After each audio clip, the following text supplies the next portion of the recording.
Novamente, sejam todos muito bem-vindos ao canal Lau Designer. Quem sou eu? Os íntimos me conhecem como Lau. Hoje vamos conversar sobre bloqueio e processo criativo. Mas antes de começarmos, vou pedir para que você, que já é inscrito, ative o sininho das notificações para não perder todos os conteúdos novos que vêm por aí. E para você que não é inscrito, inscreva-se já. Aproveite, pois você não paga nada. Para a produção deste vídeo, eu tinha em mente fazer uma coisa completamente diferente. A princípio, eu estava buscando, dentro do meu próprio repertório, alguns outros desenhos que eu já tinha feito no passado, lá perto de quando eu tinha uns 14, 15 anos, e encontrei uma arte de um personagem que parecia uma espécie de lagarto, um réptil, e ele vivia numa única pedra no alto, no espaço. E eu queria trazer esse personagem de volta à vida através dos meios digitais. No entanto, eu me deparei com um enorme bloqueio criativo porque eu não queria necessariamente fazer uma cópia ou um plágio do que eu já tinha feito antes. Eu queria trazer esse personagem para uma nova ótica, para um novo olhar. No entanto, nada é tão simples quanto parece. Eu comecei a fazer o desenho várias e várias vezes ali no começo, até que eu cheguei num ponto onde eu percebi que não ia dar certo. Talvez não fosse exatamente o momento para fazer essa releitura da minha arte antiga. Em breve, eu sei que eu vou acabar fazendo, mas não é o momento. Como você deve imaginar, não é muito difícil de encontrar fontes de inspiração na internet. Eu sou um usuário ativo do Telegram e, numa conversa, encontrei um sapo no perfil do chat de quem eu estava conversando. Esse sapo não era um sapo comum. Geralmente, quando você pensa num sapo, você pensa num bicho gordo, feio, cheio de rugas, verrugas e manchas. Mas era um sapo muito fofo e delicado. Era um sapinho que devia ser do tamanho de uma unha. E ele estava justamente, delicadamente repousado sobre um dedo. E ele tinha uma expressão muito simpática e fofa. Era um sapo fofo com asinhas de fada. Claramente uma montagem. Mas por alguma razão era uma montagem que fazia muito sentido. Ter um sapinho delicado, fofo como esse, com essas asinhas, dava a impressão que ele era delicado como um inseto.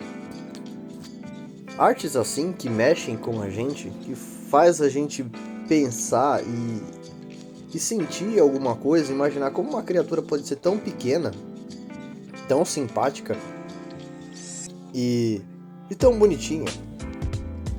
Você fica pensando naquilo várias e várias vezes por algumas horas e aquilo te cria um incômodo.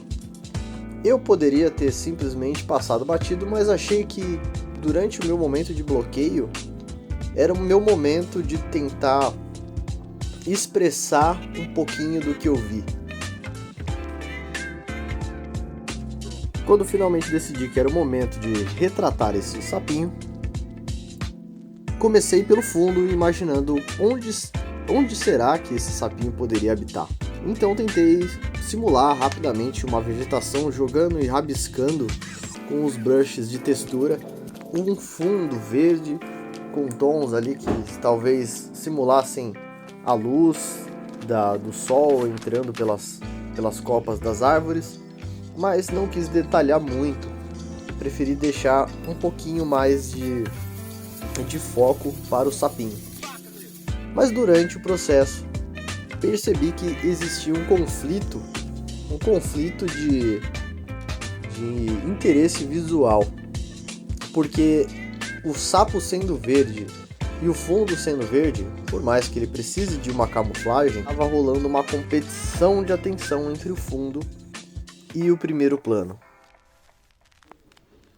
Fui também obrigado a mudar o meu processo de pintura, porque não estava funcionando. Não consegui de jeito nenhum trabalhar dividindo as camadas dentro do sapinho. Dava a impressão que tudo estava entrando em conflito e que não fazia sentido os tons de verde, então preferi juntar tudo numa camada única e tentar pintar manualmente, de forma um pouco mais tradicional, as texturas, os volumes e os planos do sapo, de forma que ele parecesse uma coisa um pouco mais unitária. E aí não teve jeito, o fundo finalmente foi uma coisa que precisou ser mudada e não tinha jeito para ficar bom.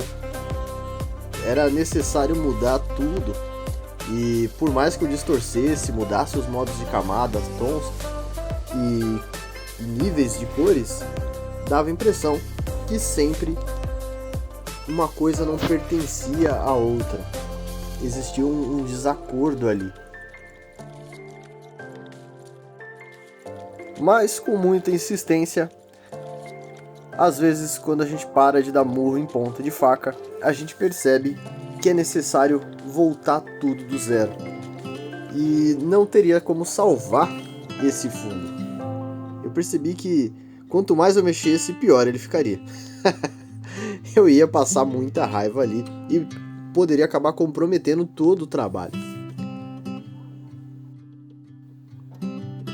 E eu ainda demorei para perceber que esse fundo verde, completamente neutro, ele era mais interessante do que uma folhagem complexa e profunda.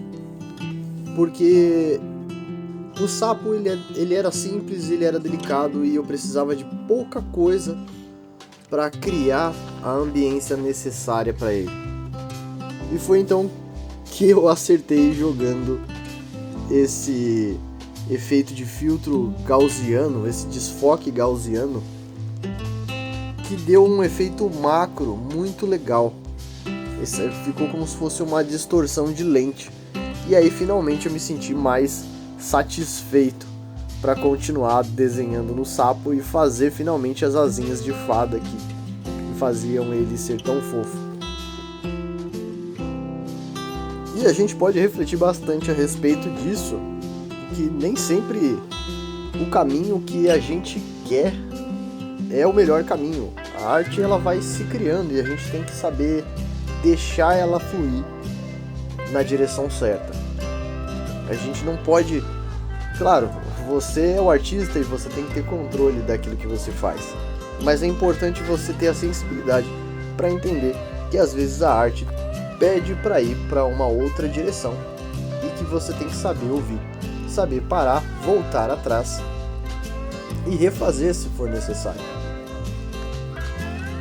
A vida é muito cheia desse tipo de situação, não só na arte.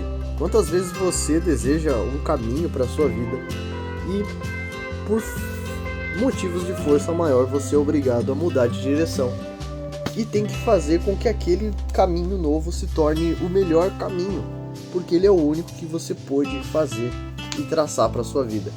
Então não tem como a gente se obrigar a seguir numa direção única. Existem várias formas bonitas até de se viver que não necessariamente passaram pelo seu raciocínio e o seu planejamento. Com certeza, quando eu comecei esse vídeo, eu não esperava ter terminado ele com esse sapinho fofinho que eu vi numa foto de perfil do Telegram. E você, com certeza, enquanto navegava no YouTube, não esperava encontrar esse sapo também. Mas ele simplesmente surgiu na minha vida e agora na sua. E eu achei ele muito legal. E ele vai estar disponível também no meu Instagram. E em breve vou colocar as minhas artes também no Twitter, onde você vai poder baixar e fazer o download e usar como papel de parede ou compartilhar com seus amigos à vontade. Ao final eu percebi que eu poderia ter rotacionado desde o começo essa arte para ver se tinha ficado estranho e com certeza ficou muito esquisito quando eu fiz isso só no final. Então eu decidi dar mais uma mexidinha ali, colocar uma luz suave para contornar os volumes e assinei para concluir a arte. E fica a reflexão para você. Será que a sua arte não está fluindo porque você está tentando domar com toda a força do mundo a sua própria arte? Ou está conseguindo deixá-la fluir e crescer sozinha naturalmente? Galera, espero que vocês tenham gostado deste vídeo, deste sapinho. Deixe seu like aí, para eu saber se você curtiu. Comente o que você achou, novas sugestões e siga também no Instagram. Um forte abraço para vocês e até a próxima!